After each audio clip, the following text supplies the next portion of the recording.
So one of the places that talent, capital, and ideas most certainly comes together is in business. And Veronica, you teed up a little bit also the question around leadership. I drive an electric car. I have some kids.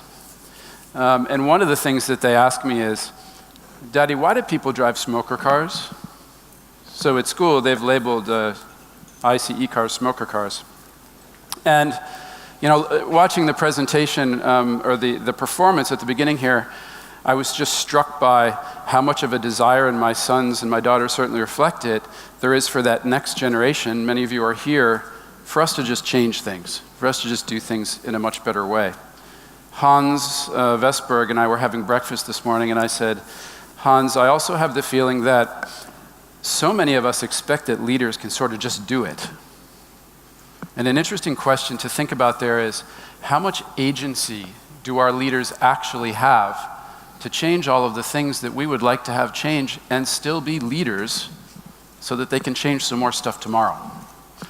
One of the places that absolutely comes into play is in the interaction between business leaders and capital leaders. And so that's one of the things that we would like to explore for a few minutes now. So, Michael, you have a very interesting background here that's super relevant to the conversation. 12 years at Citigroup, have also worked at the US Security and Exchange Commission, have served under a couple of mayors in New York City, and New York City, as many of us know, is as good as a country in many ways. It's an absolutely huge population, so much business is done there. There you've served as the chairman of the New York City Economic Development Corporation, among other things. You're now the president and CEO of Accion, which you describe as a global nonprofit committed to creating a financially inclusive world. And you guys have been working on this project for 50 years, so there's plenty of experience there. I wonder if you could start us off just by telling us about Accion and what you do. Sure. First of all, I'm delighted to be here. It's a very exciting crowd that's been gathered. I enjoyed the cocktail party last night and just the panel just now of people who are really coming together to change the world.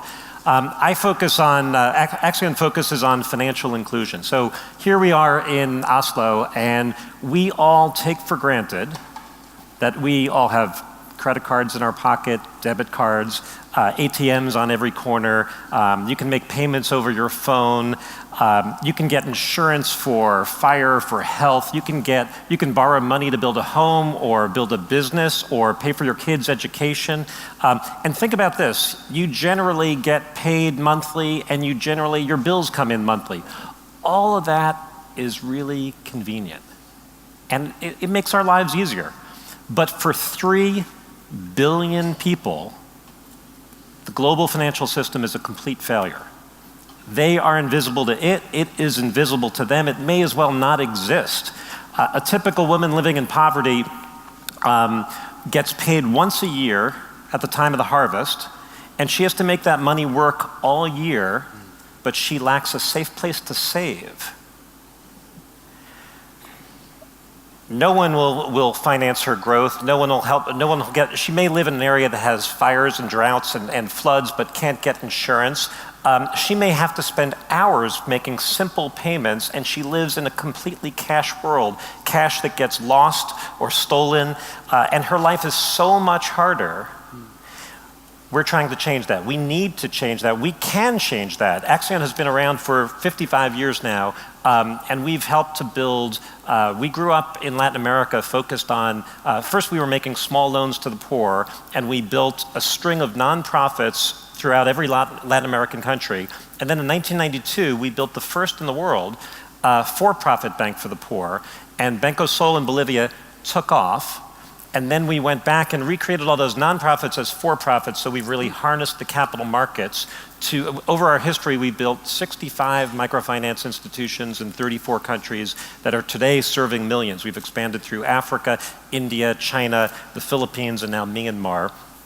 And more recently, we've become a fintech venture capital investor because, as everyone was just talking about, we are living in the golden age of fintech where distances that used to be completely insurmountable, now there's no distance that's insurmountable. transaction sizes that were too small to be commercially viable. Now there's no transaction size that's too small to be viable. And so we've become an investor in disruptive technologies, and our goal is to really change the global financial system. So. Great, thank you so much. Coming from Citibank, Yeah. I'm just curious in talking about cocktail parties. So when you're back home in New York and you're meeting former colleagues, others who work in these other institutions, and you tell them the story about what you're working on, what's a typical reaction? Do you see any sort of trend or tendency in those spaces to be more interested in this sort of thinking and bring that to the center of business, as it were? Yes. Well, first of all, I should say, Citibank, Citigroup has had a long history in philanthropically supporting financial inclusion.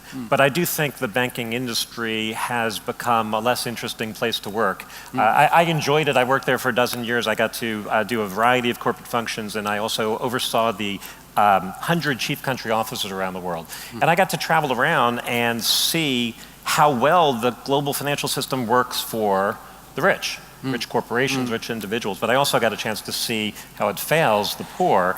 I do think increasingly people are recognizing, as you've heard today, that these big global corporations need to play a bigger role in reaching markets that they've never reached before. Interesting. Do you,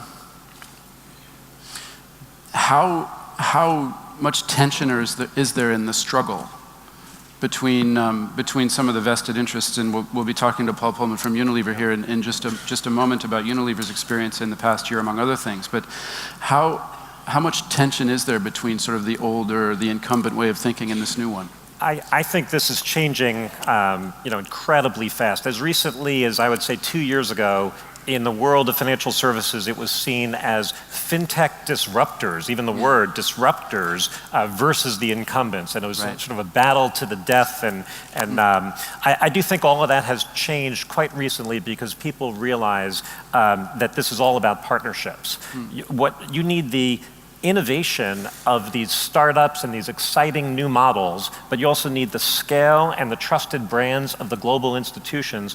And I think increasingly people are really trying to see that. We just did a report on about 20 or so case studies where that is starting to work because everybody is trying to figure it out. If we can figure that out, I think that is part of how we will create a financially inclusive world. Wonderful. There's one last question I'd like to sneak in before we invite Paul up, and that's around, you mentioned Myanmar, India, some of the countries in the world where population growth is exploding. Absolutely. And I think for many of us who have tried to find ways to be helpful in some of these markets, it's always tricky to do things very far from home, and it's sometimes very tricky to do things in places that are experiencing such. Sometimes I describe it as they're riding a rocket into the future almost, and the speed that things are developing. How has your experience been trying to engage in what sounds like a real variety of places? It's a great question. I'll give the short answer. Sure. I do think we operate all around the world, and we get to see innovation wherever it happens. And one of the things I think we're sort of set up well to see innovation and help export it around the world. But it's very specifically focused on financial services for people who have been left out.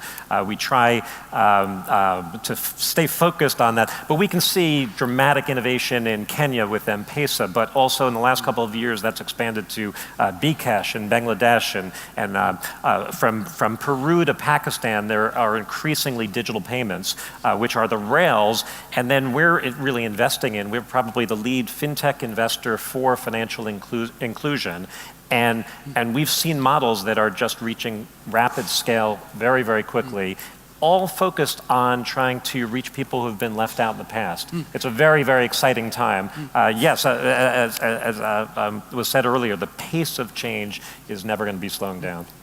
It sounds like your organization has cultivated an interesting view of what's happening out there that many of the others of us could learn from if we were interested in helping or being involved. We do have a global view, which I think is really quite helpful because innovation happens in different markets, especially this type of innovation for people who've been left out. I do think it's a I like to think we're living in the golden age of fintech, where all of a sudden a financially inclusive world is truly imaginable. Thank you so much. Great. Thank you so much. Thank you.